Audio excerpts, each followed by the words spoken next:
Hello and welcome. Here's what's happening right now. Heartbreaking fallout after a deadly New Year's Eve fire. There was a server that was on the shoulders of another one, and so it went on the ceiling. Authorities reveal what likely sparked the tragedy at a Swiss ski resort. The CEO's increase in pay have been much more substantial. How much more money executives make compared to the average worker. Now in comes O'Reilly. That pass scores! Plus, what Canada's juniors need to do to score a spot in the semifinals. CTV National News with Heather Butts. Investigators in Switzerland have determined a likely cause in the devastating fire at a resort town bar during New Year's celebrations. At least 40 people are dead, with more than 100 injured, some still fighting for their lives. This is what the bar in the Swiss Alps looked like this morning, with police barriers and tarps covering up the site where a fast-moving fire caused the deadly tragedy. Investigators now say that evidence suggests the cause was sparkler-topped bottles of champagne held too close to the ceiling. This is how some witnesses described the scene. So there was a server that was on the shoulders of another one, and so she was holding the champagne way too high, and so it went on the ceiling. Everyone was banging on the windows and stuff, screaming. It was like a horror movie, but they couldn't get out. I think the windows were too thick. Italy's Golf Federation confirmed a 17-year-old athlete is among those killed. Authorities say DNA and dental records are being used to identify other victims. Many were teenagers from a number of countries. No Canadians have been reported among them. Minuit 3, j'ai reçu Bonne année maman, je t'aime. This woman is searching for her 16-year-old son, Arthur. She says she last heard from him in a text that said, "Happy New Year, Mum, I love you." Switzerland is now in a period of national mourning that will last 5 days. The FBI says it foiled an ISIS-inspired terrorist attack planned for New Year's Eve in Charlotte, North Carolina. Now, New Year's Eve, we all know, is a wonderful time where we all celebrate the past year. And thanks to the law enforcement that stands with me today and others, we are fortunate that people can do that. An 18-year-old North Carolina man was arrested and charged. He's accused of planning an attack at a grocery store and a Burger King where he was an employee. Investigators say he spent time online reading ISIS-related material. Authorities say they found plan details, weapons, and a handwritten note at the suspect's home saying he hoped to die at the hands of police. Prime Minister Mark Carney will head to Paris next week for a meeting of the Coalition of the Willing in efforts to secure a peace deal for Ukraine. Carney will be in France on Monday and Tuesday. The goal is to push for a lasting negotiated peace deal with strong security guarantees for Ukraine. As allies work towards peace, the violence continues. At least 15 people were injured when 2 Russian missiles struck a building in Kharkiv. The city's mayor says there were, quote, no military objects in the area. Canada is on track to accept fewer new residents, international students and temporary workers in 2026. It's part of the federal government's efforts to reduce immigration levels. CTV's Rachel Aiello has been digging into the numbers for us. Rachel, what do Canadians need to know? Heather, Prime Minister Mark Carney's immigration plan prioritizes economic immigration, which means skilled workers, those who can fill critical labor gaps in high-demand jobs, may have the upper hand. For many wanting to call Canada home, the latest immigration levels plan has injected uncertainty into the year ahead. For example, the federal government is cutting the number of international students it'll accept this year in half. A reduction this PhD candidate, who came to Canada from Iran in 2021 to do cancer research, says while necessary, has left many prospective students in limbo. They don't feel welcomed here. They were invited to come here. They were accepted to come here. And now they're just caught in this perfect storm. Canada will also be accepting fewer temporary workers this year. They're more focused on labor shortages now. Overall, the government plans to admit 380,000 permanent residents in 2026, down from the target of 395,000 admissions in 2025. There's always winners and losers. The winners are going to be the Canadians, particularly the young Canadians looking for that entry-level job that has been occupied by a foreign national. The losers are going to be the foreign nationals who came here with false promises of permanent residence. While it may be shaping up to be a challenging year for the thousands with temporary status who can't stay, Canada is offering express entry for prospective newcomers who speak French or have skills in key sectors, such as trades, agriculture, engineering, education, and healthcare. Instead of a broad, open arms approach to immigration, it's more selective now. It's more focused on ensuring that the economy can absorb their permanent residents and the workers coming in. Linked to the shift towards prioritizing economic immigrants is a plan to spend more than $1 billion on a new international talent attraction strategy to incentivize leading researchers and innovators to come to Canada. Heather? CTV's Rachel Aiello in Ottawa. Thank you. Thousands of public sector workers across both Alberta and Ontario are returning to the office full-time this year. It follows a push by major banks and businesses to restore in-person employment after the COVID-19 pandemic. CTV's Beth McDonnell has the reaction. Tens of thousands of Ontario public servants have known for months. Come Monday, it's reality. They're required to return to the office 5 days a week. I think there's a lot of mayhem going on. I think lots of people are unhappy about returning. We're wondering what the traffic is going to be like. That's an especially big concern in Toronto as the city continues to deal with a congestion crisis. The government workers will be joining thousands of other employees at banks, telecom and tech companies who've also been called back from remote work. But some are saying there should be compromise and flexibility. I would really hope that they will do the productivity and efficiency studies because it may not be necessary to bring everyone back to the office 5 days a week. 4 days is sufficient for morale, for camaraderie, for leadership issues.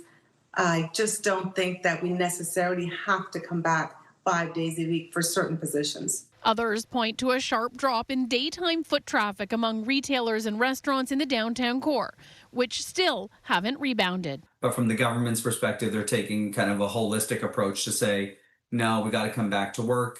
And ultimately, you know, with one eye on the economy and one eye on some of the other issues that, you know, they find that, you know, they believe that employees are more productive in the office. The Toronto Region Board of Trade says on peak days, downtown offices already have over 80% occupancy. It says while employers have different needs, it's seeing an uptick in demand for space, with this latest shift happening at a time when Toronto must consider its position across the continent. We're competing, you know, not just with other Canadian cities, but with other employers across the continent to attract businesses, to make sure that we're an attractive place to work and to do business. And a lot of our peer cities across North America have also seen a trend towards return to office. Outside Ontario, some provinces are reviewing policies, while others, including Manitoba, BC, and New Brunswick, are keeping flexible hybrid work rules. Alberta's public service returns to full-time office work in February. Heather? Beth, thank you. We're getting a new glimpse of how much money Canada's highest paid CEOs are making. It was a record year for the top 100, and it also highlights the growing income gap between executives and the average worker. CTV's Kamal Karmali is following the story for us from Toronto. Kamal. Heather, Canada's top CEOs are now making more than ever, according to a new report, and the average worker's pay isn't keeping up. Here at Canada's busiest mall, new items stocked for the new year, but affording them. Are you able to afford shopping? No. Is a different story. The cost of living, yeah, it's become really hard. Especially for the many here making minimum wage. Like, I feel bad because I can't buy expensive things for like my friends and family. Elizabeth and Jillian work as servers. The holidays may have left them high in spirit, but low on cash. It's crazy that there's like billionaires and millionaires while people can't even afford to eat. Now, a new report shows Canada's top CEOs making the first day and a half of the new year what the average worker makes in an entire year. Yeah, CEOs have always been paid more than the average worker, but it's the gap that has really grown substantially. The average Canadian worker made just over $65,000 in 2024. Compare that to the average pay for Canada's top 100 CEOs at more than $16 million, which is a new record. That's 248 times the salary of the average Canadian. And that pay gap has been climbing for years. CEOs were paid 50 times more than the average Canadian worker in the 1980s. That increased to about 100 times in the 90s and to 150 in the 2000s, now hitting a new high. When companies do well, the CEO sees huge expansion in their bonuses, and companies have been doing very well since the pandemic. The head of Shopify topping the list with a new record at over $200 million, more than doubling the second highest paid CEO in Canada. It's easier for CEOs to raise their own pay and not affect the profitability of the company than it is to raise worker pay, which has a much bigger impact on the profitability. The report suggests implementing a millionaire's or wealth tax. The report also confirming what many have already reported, the cost of goods and services like groceries in Canada increasing at a much faster rate than workers' wages. Heather. Kamala Karmali for us in Toronto. Thank you. Tesla is no longer the world's best-selling electric vehicle. Chinese rival BYD sold 2.25 million vehicles last year, surpassing Tesla's 1.6 million vehicles sold. Analysts say the expiration of tax credits in the U.S. and customer backlash over owner Elon Musk's political aspirations may have been a factor. This person is either completely asleep or passed out. Police in Oklahoma were forced to intervene after a driver fell asleep at the wheel. The vehicle's lane assist feature keeps it on the road. The officer was forced to use a pit maneuver to stop the vehicle. The driver confessed to nodding off and was issued a ticket.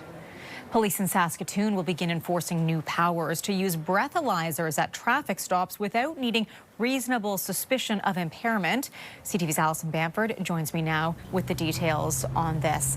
Alison. Heather, as of yesterday, drivers who are pulled over for any traffic offense in Saskatoon should be prepared to give a breath sample.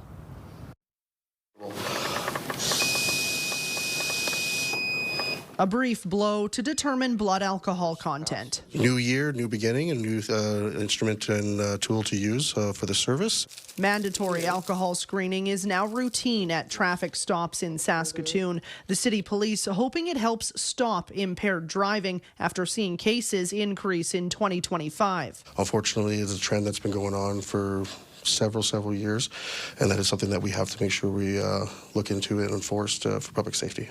Changes to Canada's criminal code in 2018 allow officers to demand a breath sample without reasonable suspicion. If drivers refuse the breathalyzer, lawyers say they'll face charges more serious than blowing over the legal limit. Every time I see an area where the local police service begins using the mandatory alcohol screening, there is a surge in refusal cases. So always blow. You're better off to blow and let the lawyer handle it later. Other services across the country, including Saskatchewan RCMP, have already adopted the routine practice. Officers say it takes 30 seconds to do, and advocates believe it has the potential to save lives. After you lose your 17-year-old son to an impaired driver, there isn't anything you wouldn't do to try to save any other family from that heartache that we have dealt with. Since implementing the mandatory alcohol screening yesterday, Saskatoon police say they've performed 33 tests, leading to 2 suspensions. Heather? Alison Bamford in Saskatoon. Thanks. A reminder from Ontario Provincial Police to always be on alert for wildlife on the road. Oh my gosh, that's crazy. A rare sighting by an officer in Armstrong in northwestern Ontario, spotting a family of 5 lynx crossing the road on New Year's Eve, and a warning, while they may look like house cats, they are in fact ferocious hunters. Coming up, trade war travel. From air, car, rail, cruise ship, just like we've never seen before. Why one province is still banking on the anti-Trump bump. Tourism Tourism operators in Canada are expecting another big year ahead. This after 2025 featured a boost in domestic travel.